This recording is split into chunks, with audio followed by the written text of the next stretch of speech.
It's the Chronicles of a Gooner, the Arsenal podcast, and we are live.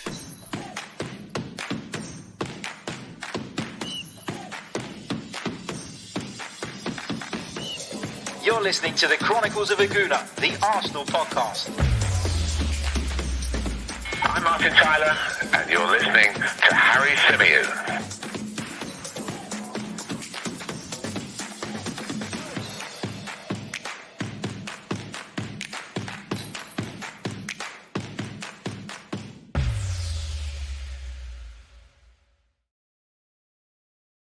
Hello and welcome back to another live edition of the Chronicles of a Gooner, the Arsenal podcast. As ever, I'm your host Harry Symeou. This show is brought to you by 90 Min, and we're going to be discussing some of the latest Arsenal news.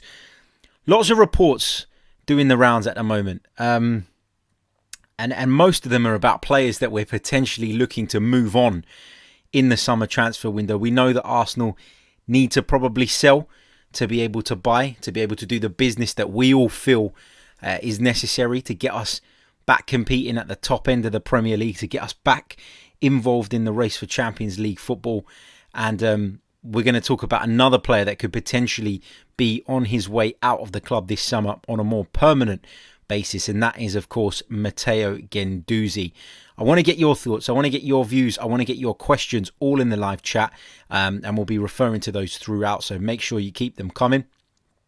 Big hello to Christos in the chat, to Steve, to Bad Boy, to Sam, to Maximus, and to everybody else joining us, and of course to those who will be watching or listening back to this on replay. Quick reminder before I get into it that this podcast is sponsored currently by manscaped.com. So if your forbidden forest is in need of some deforestation with lockdown coming towards its end, you might want to brush up in that department. If so, head over to manscaped.com and use our discount code, which is 90min20, 90min20, and you'll receive 20% off of your order, as well as free shipping to wherever it is you are based in the world. So get involved, use the discount code. It's there for you guys' benefit. And as I said, I think last week, I know for sure that we've got another few days to run on it. So make sure you take advantage of it now rather than miss out on it if it is something that you're considering. Let's get on and talk about Matteo Guendouzi. And you know, the reports doing the rounds are that Arsenal have decided that they want to sell Matteo Guendouzi this summer, and that they've set a price tag of £25 million for the Frenchman. Now, let's start off with the decision to sell him. I think it's the right decision. I think it's the decision that Arsenal were always going to come to for a number of reasons, and I'll explain those reasons. First of all, too much has happened. Too much has happened between Mikel Arteta and Matteo Guendouzi, in my opinion, for it to just be brushed under the carpet and for them to just start working together again, and with everybody, you know, just, you know, having put that stuff behind them. I think that once Mikel Arteta decides he doesn't trust you anymore, once he feels that maybe your attitude or your persona is getting in the way of your development, he doesn't strike me as the kind of coach who will accept that, who would take that. And we've seen him bomb out a number of players since he's come into this job. And you can argue that some of them have been the right decisions. You can argue that some of them have been the wrong decisions. But what you have to say is that where attitude is concerned, Mikel Arteta has been consistent in terms of the way he has, he's dealt with those players. And Matteo Guendouzi, as I said, you know, you think back to some of the moments in which he's caused a few problems, and he's been rumoured to have rumbled things behind the scenes, and there's a few reports of a number of different incidents. And then, of course, there was that infamous game at Brighton.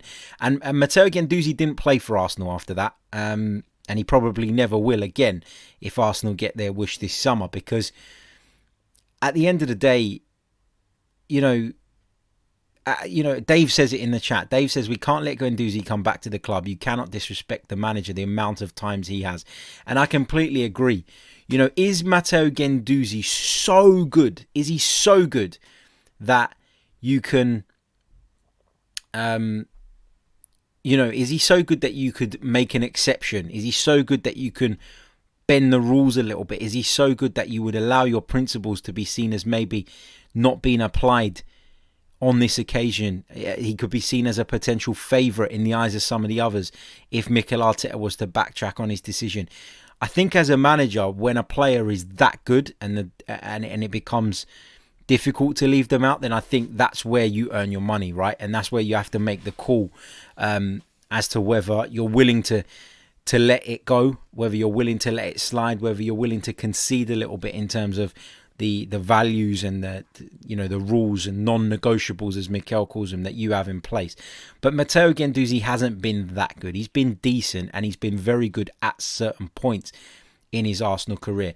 But he's not somebody I look at and I say, well, if we lose him, I'm going to be gutted. I won't. Because he's gone out on loan to Hertha Berlin, and granted, they're not the greatest team in the world, but he's not really performed. He's not pulled up any trees. He's not done anything that makes you think, well, Arsenal were wrong to let this guy go, and Arsenal could really benefit from him coming back. You've also got to take into consideration the player's contract situation, and that contract situation is as follows. When he returns, if he returns to Arsenal this summer, he'll only have a year left on his contract. And, that could go terribly, because on the one hand, if he come in and played really, really well and all of a sudden started to impress people, he'd then be free to leave the club at the end of that season, and we'd have put so much time and investment into him for him then to maybe get to a point where he looks back at what's happened already and goes, sorry, I'm off now. And then we're left in the lurch. The flip side of that is, obviously, he comes back, still doesn't perform, doesn't really impress, doesn't really mend sort of his relationship with Mikel Arteta. And then we're in a position where he has absolutely no sell-on value because his contract is running out at the end of the season. So for me, it just makes perfect sense to sell him this time around. And there'll be a lot of debate amongst Arsenal fans about what's the right value for Matteo Guendouzi. What's the right amount of money that Arsenal should be looking at bringing in order to allow him to leave? And the answer to that is, it's really difficult to say, because the current circumstances with regards to the pandemic have left clubs all over the continent struggling for finance. And I think that this is going to be a very different transfer market. This is going to be a transfer market in which there will be more swap deals. There will be transfers going through for lower values. There will be players that you thought were unattainable who all of a sudden become available because those clubs just become desperate to raise funds. So it's going to be a very different and a very strange market. And it's impossible to predict what it is that we would get for someone like Matteo Guendouzi. Arsenal are said to have slapped a price tag of £25 million on him. I feel like that's a little bit ambitious, if I'm honest. But aim high, right? You're not going to go in and be lowballed. The reality is that Arsenal paid £7 million for this kid. £7 million in 2018. It was not a lot of money in comparison. And as much as I don't particularly feel convinced by Matteo Guendouzi, I've talked about positional play. I think he lets himself down there. I think his passion and the fact he wears his heart on his sleeve at times has seen that spill over into petulance, and that's been a bad thing.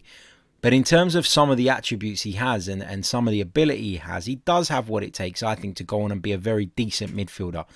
So I think there will be interest in Guendouzi, and there's always managers out there, isn't there? And there's always clubs out there who feel as though when they look at a player like that, a bit of a problem player, someone with a bit of a reputation, for not necessarily getting on with people and maybe being a bit outspoken, there's always a manager and a club out there who feel that they can get hold of him for a price and tame him. You see that time and time again in football. Look how many clubs someone like Mario Balotelli's had, another player whose attitude wasn't in line with his talent. So I think there will be suitors, but the reason I talk about what we signed him for is because at £7 million, you feel like it's almost impossible for Arsenal not to come away from this Guendouzi thing without some form of profit. Now, that profit might be that we double our money. It might be £15 million that we get. We might triple our money and end up with 21 million pounds. And in which case, that would be absolutely fantastic and probably invaluable at a time like this. But I would be surprised if somebody came along and paid 25 million, which is the price tag that Arsenal is said to have slapped on him. However, I understand that the club are not going to set a low bar, are they? They're going to set a high bar at first, see how it goes, see what interest comes, and then decide from there. But I think taking into account all of the things I've talked about, the player in terms of his performances, the fact that so much has gone on behind the scenes, his contract situation, which is important at a time like this where finances are stretched. We've seen Arsenal miss out on transfer fees for players in years gone by because of their sort of disorganisation around contracts, and maybe they didn't move players on, at the right time in years gone by, and that bit them on the arse and come back to haunt them. So I think it's important that we make some profit on Matteo Guendouzi and we get him out the door this summer. Hertha Berlin have made it clear they're not going to sign him on a permanent deal. They don't feel that they want to pay what Arsenal are valuing the player at, and that's absolutely fine.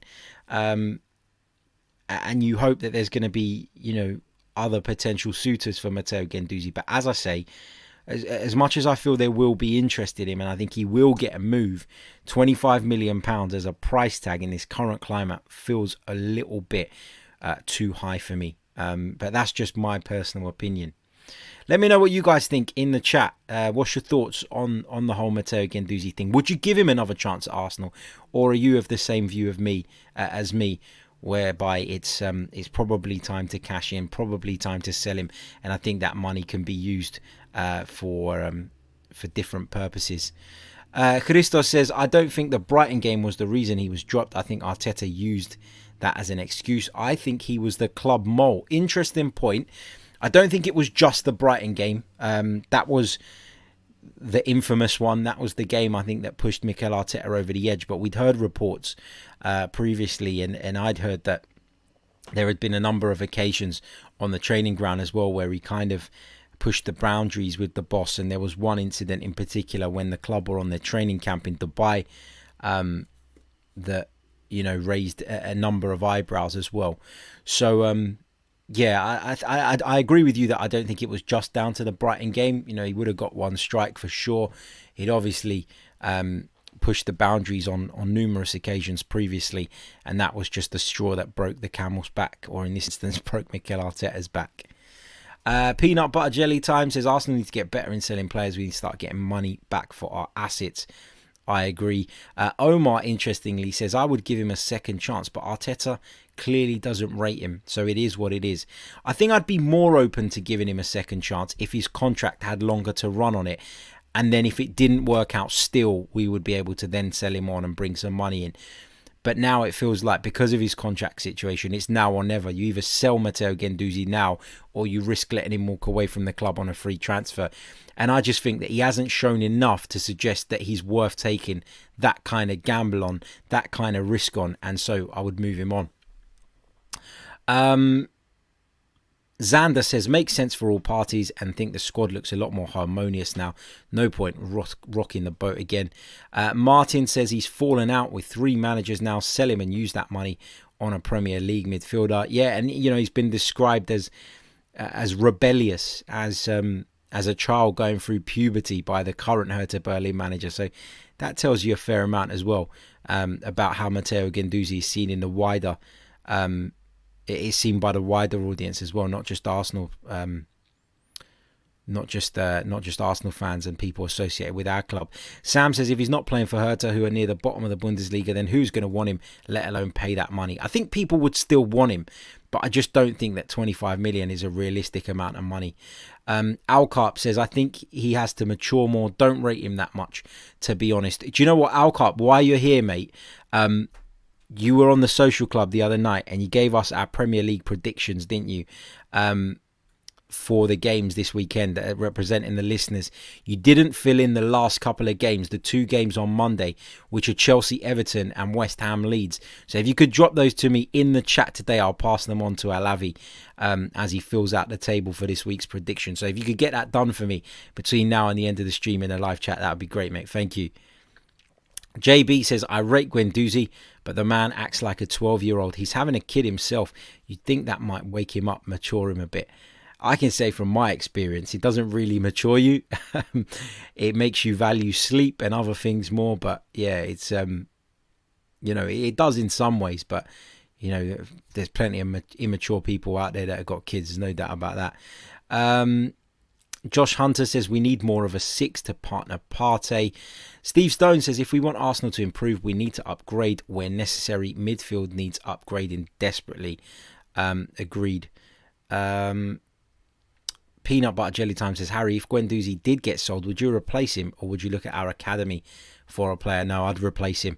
I think that's an area in which we really need to improve.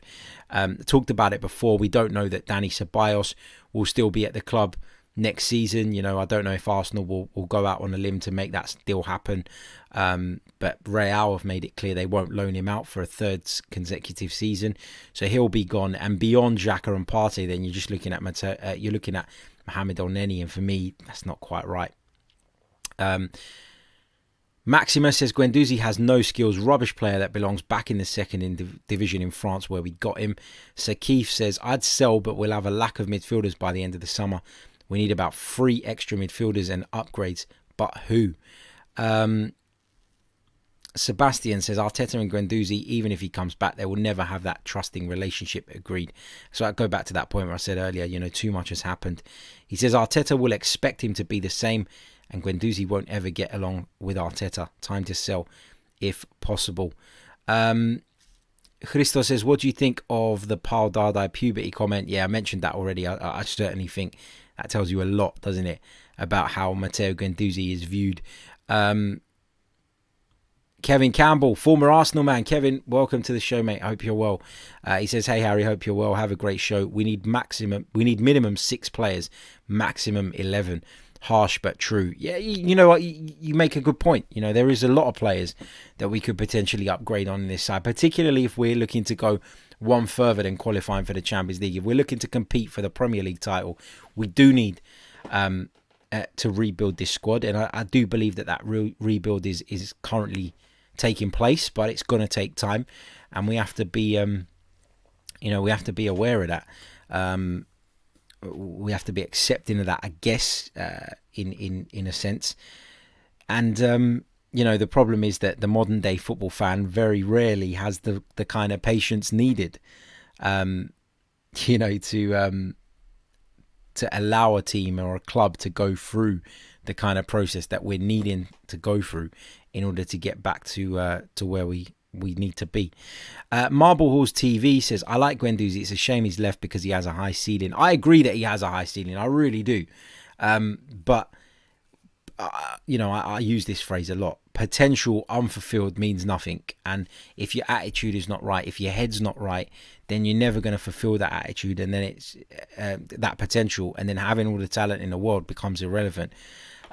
Even Jeremy Aliadier, when he was on the show a few months ago now, I asked him specifically about Guendouzi because he actually played with him at Lorient, and he said that talent, no question, no doubt about it, but he had doubts about the lad's attitude even from back then, and it feels as though that's going to end up costing him what could have been a very, very good career, and it's always a shame to see talent not achieve what they're capable of. And I think that unless Guendouzi bucks up his ideas, then that is going to be the case with him.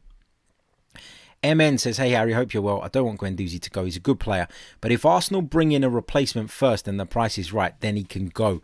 I think the issue is, though, that we're not going to get the replacement in first. It feels like Arsenal will have some money, to spend in the summer, but a lot of it, as I've said before, is dependent on how we finish this season. Can we qualify for Europe? Can we go one better and qualify for the Champions League? And the impact financially that has will obviously be a positive one. Can Arsenal shift out some of these players, the Torreiras, the Guendouzis, who are clearly surplus to requirements at the minute, but we need to raise money for them? Can we do that? If we do that, then Arsenal could potentially go out and bring in some improvements and some enhancements to this squad and continue on the right track. But it's that kind of market for Arsenal right now. You know, it's unrealistic to think that the Cronkies are going to come in and smash, you know, the transfer records and, you know, put money on the table for Mikel Arteta to go and do all the deals he wants.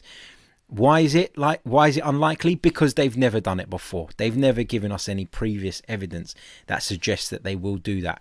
And so why should I, as a fan, get my hopes up about something that is based on previous, very, very unlikely to happen? And because of FFP, you know, and I know that things have maybe been a little bit relaxed because of the COVID crisis, but how relaxed, and will that come and bite us on the arse later on? I don't know the ins and outs of it. I'm not an expert in that particular area. So, you know, it's hard to say, but you can only go by what you know about someone. And what we know about the Cronkies is they're not going to go and sign a couple of blank checks and give them to Mikel Arteta and say, here, do as you please. That's it. It's as simple as that for me. What else have we got? Just picking up some more of your comments. Alcott, thank you for the predictions, mate.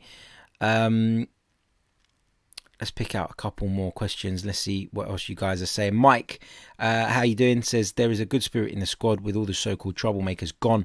The potential incomings must be good fit to the current personnel. Yeah, in terms of attitude as well as in terms of their ability. I completely agree. Going back to Guendouzi, Said Abdullah says, I think he's done. Arteta has had enough of him. I think the money we will get from him is very important for our rebuild. Completely agree as well. Don't forget, get your questions in the chat. I'll pick up as many as I can. They don't have to be Matteo Guendouzi related. We've discussed that at length. So feel free to chuck in anything you wish.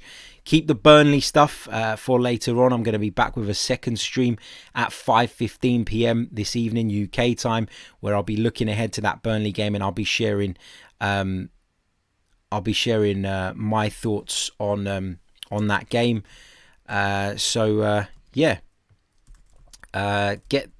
Save your predictions, save your comments and questions on that game for later on. Let's have a look at what's going on in the live chat. Let's have a look at what's going on with the likes as well. How many likes have we got? Let's have a quick look. Let me see. We have got over 125 of you watching us on YouTube at the moment, but we only have 36 likes. So let's get that up to as close as 100 as we possibly can. It does really, really help. Also, make sure, if you haven't already, you've hit the subscribe button on the channel. And if you're interested in becoming a member of the show, then you can click the link in the description and you can help to support me to bring you guys more content. I'd love to have you on board. You can also become part of our Discord server, in which there's plenty of good discussions and debates going on amongst our members. So get involved if you wish. Let's go back to the live comments. Let's see what you guys are. Ollie Smith says, Harry, have you ever done the Mark White loop? I don't even know what that is. I honestly don't know what that is. I'm assuming it's something that you probably are putting into some kind of code because you don't necessarily want to say it, but I honestly don't know what you're talking about. So I'll skip over that one. What else have we got here? There's a question from Xander in there about the announcement that the changing of the handball rule has just taken place, which means Fulham's goal against Spurs last night would have now stood. I mean, the rules have just all gotten out of hand. You know, they've just gone nuts, and they're to a degree. Some of them are spoiling our game at the moment. So it's been broken just a little while ago that the accidental handball leading to a teammate scoring a goal or having a goal scoring opportunity will no longer be considered as an offence. The game's lawmaking body, the International Football Association Board, has announced. So, I mean, if you're Fulham, you'd be, you know, on the one hand, you'd be delighted that it's changed, but you'd be livid that it's changed the morning after and essentially cost you guys a point that could have been key in your battle for survival. So, yeah, it's really frustrating when they do this kind of thing mid-season, isn't it? Because of the implications of that and the fact that maybe it impacts the integrity of the competition. But I do agree that a lot of these rules do need changing. And I always felt that when VAR came in, a lot of the laws of the game would start to be exposed, and start to show themselves as not fit for purpose. And that's because the level of scrutiny that we now have with VAR is obviously very different. And so some of the rules just become obsolete, and some of them will need tweaking, and some of them will need adjusting. I'm just not sure that slap bang in the middle of the season is the right time to do it. I don't know. Sam says, have you seen the links to Aouar again today? And Leicester are apparently close to agreeing a deal for Edouard. I have seen links to Houssem Aouar over the last couple of days. Still feel like that's the kind of deal that will be a little bit outside of our price range, unless Lyon have really softened their stance. Jean-Michel Aulas made no secret of the fact that Arsenal weren't able to meet his valuation of the player last summer, and then from then on talk has kind of fizzled out. But there's rumours that Aouar's maybe not happy at Lyon, and that he's maybe pushing for it a little bit more now from his side, not necessarily to Arsenal, but pushing for that move away. I still feel like the asking price of Aouar is going to be a little bit outside of what Arsenal can afford, and for that reason, I think we should keep calm on that one. I'd love to have him, but I'm not sure it's a realistic possibility. Sam also mentions the links with Odsonne Edouard and Leicester City. Of course, Brendan Rodgers is a manager that he knows extremely well, and that could play a massive part, couldn't it, in persuading him that Leicester is the right place for him to go. But look, let's be honest. If Arsenal really want Odsonne Edouard, they should be able to persuade him to come to the club over Leicester City. We're a much bigger club than Leicester City. At this moment in time, they're above us in the Premier League. But Arsenal are a far bigger entity, a far bigger club with a much bigger pool. And Arsenal are still in Europe and Leicester aren't. So there you go. What else have we got in terms of your questions? Big hello to John Page, who joins us from North Carolina. I hope you're well, mate. Hope everything is good over there. What else have we got? Let's have a look. Big hello to Daniel as well. It says, good video, Harry. Thanks, mate. Thank you for joining me. Saeed Abdullah says, which player has been the most consistent this season so far?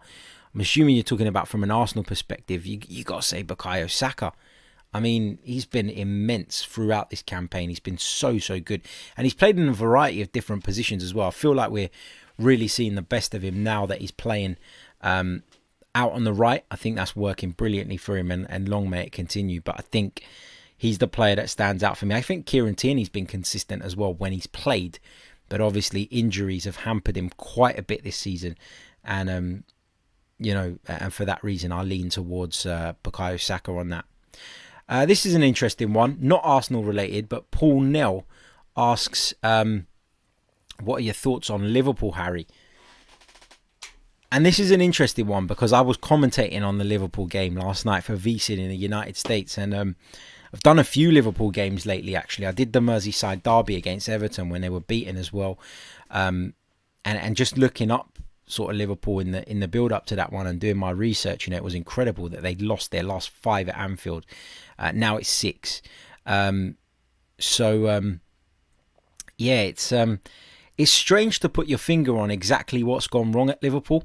A lot of people talk about the defensive injuries, and I get that. I get why that's a problem, and I understand that losing Van Dijk has weakened them. What I can't get away from is the fact that they didn't sign a centre-back, even though Van Dijk's injury came when the transfer window was still open. They chose not to do any business there. They then had an opportunity to put that right at the start of January, and again they waited right until the very end, and they ended up signing 2 centre-backs who, for me, just aren't up to standard. Ozan Kabak is a disaster waiting to happen every time I've seen him play, and Davis has come in from Preston and not got a look in, so what was the point in signing him in the first place? But you talk about that, and you talk about the defensive issues, and you can understand them being vulnerable. You can understand why Chelsea had some joy on the break last night. What you can't understand is why they're so disjointed in the midfield and in the attacking third, though, because they've still got that formidable front three that have terrorised defences for years and years and years in the Premier League now. And that they've still got plenty of talent in the midfield. The problems are deeper at Liverpool. Have they run into a brick wall? Have they been burnt out a little bit because of the amount of football they've played over the last 36 months or whatever? I don't know. But Liverpool are a shadow of the team they once were, and I think that this goes to show that when people were talking about them being one of the greatest teams the Premier League has ever seen, they were one of the greatest starting 11s that the Premier League had ever seen. But beyond that, there were always flaws, and there were always areas in which they could be exposed, and they're being exposed now. Beyond their first choice starting 11, it's clear that they have fragilities. It's clear that they have weaknesses, and I'm not going to say I feel sorry for them, because I don't. But some of the things I'm watching when it comes to Liverpool just baffle me. They really do. The decision to take Mo Salah off last night and bring on James Milner was strange, to say the least. You look at Mo Salah, and yeah, you could argue that he's not playing at the best level he's ever played at during his Liverpool tenure, but what you can't deny is he's the Premier League's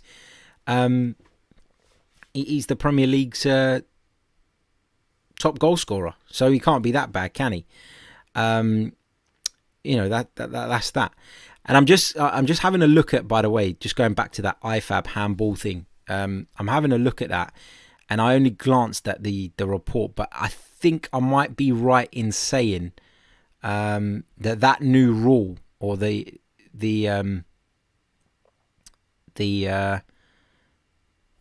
adjustment to that is going to come into effect next season. So then, if that is the case, and I haven't read the report fully, because obviously I'm on the stream now, but I think that is if that is the case, that it is going to come in next season. Obviously, that's a lot fairer, and I take back what I said about changing the rules mid-season.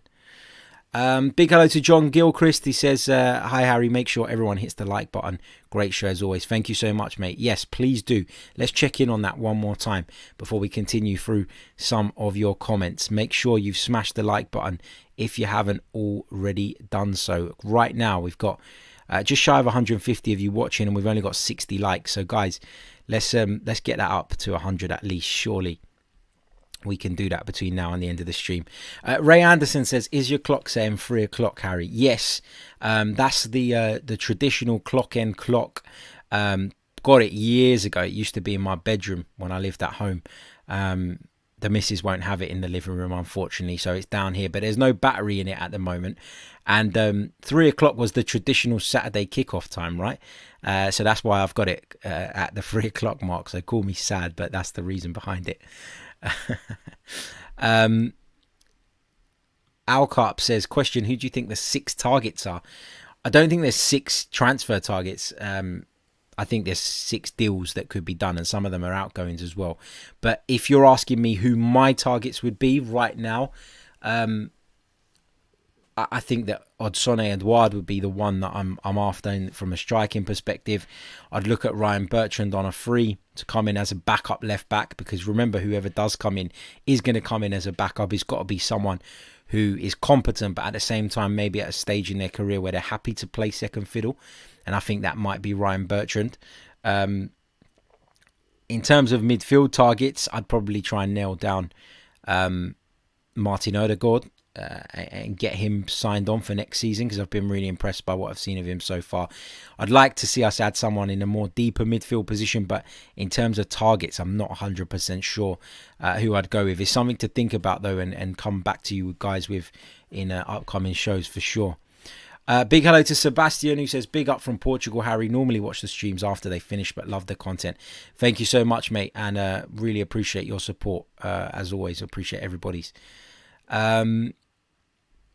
Let's see what else you guys are saying. Xander says, do you think all teams should refuse to send players on international duty, or will this cause rifts? It's an interesting one, isn't it? Because I just feel like right now, international football, aside from the Euros, which I think I'm looking forward to the Euros like everybody else is. But I think aside from actual competitive tournaments, I just think international football is a waste of time, and there's an upcoming international break, and that's why Xander's asking the question, and it feels like to me it's just a pointless exercise. Now the nations will argue that this kind of break, particularly those that are competing in the European Championships, this kind of break is very useful because they don't get a lot of time between now and when the tournament starts with their players. But I just feel like because of the pandemic, nothing else has been ideal in the world of football. We've had to make sacrifices and changes to the way things are done in our domestic league. So why shouldn't the international football federations have to deal with the same thing? Why shouldn't those football federations have to, make a concession as well, so that we can limit the risk of COVID being spread around, so we can limit the risk of the European Championships having any disruption off the back of this virus. So I just think an international break at the end of March just seems stupid and a complete and utter waste of time. And I agree with Xander where he says that teams maybe should refuse to send players.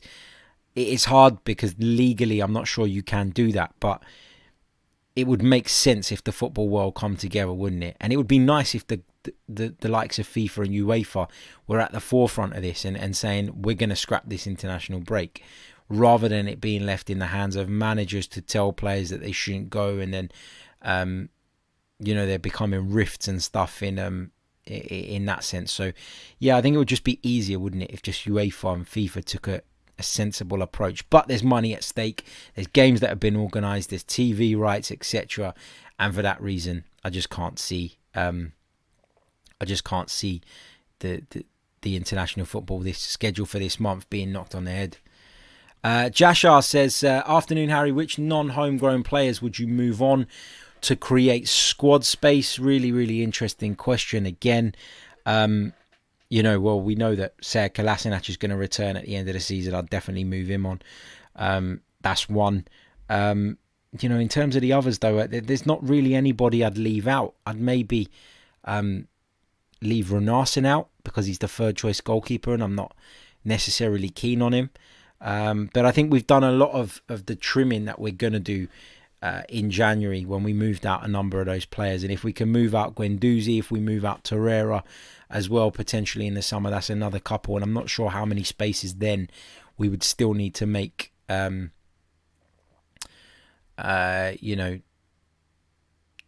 many we'd need to make going forward. So we'll have to see. But yeah, I mean, Kolasinac will be one for sure when he does come back. Runarsson another, because they're just not part of the plan. They're just not part of the plan at Arsenal, and we have to get ruthless at some point. Jashar mentions El Neni. El Neni, yeah, in the future, if we can bring in additional midfield players. But right now, we need El Neni because, as I've said, we're really thin in the centre of midfield. And El Neni's playing a lot more football than I'd like him to play, but, you just can't bin him off at this point. So we'll have to wait and see. Big hello to Alexandros, who's joining us from Larnaca in Cyprus. He says the Europa League is ours this year. He says hello from Larnaca. The Europa League is ours this year. Fingers crossed you're right, Alexandro. We hope so. We hope that Arsenal can go all the way in the Europa League, get a European trophy, which is something we haven't done in ages, and of course sneak in the back door and into that UEFA Champions League. That would be absolutely brilliant. Right, we're going to leave it there. As I said, I'll be back later on I'll be back at 5:15 p.m. UK time. So come and join me for that. I'll be looking ahead to the Brighton-Burnley game. I'll be sharing with you guys my starting lineup and prediction, as well as taking your questions and thoughts on the game coming up. So we'll be back very soon with more. Until then, take care of yourselves and all the best. Cheers.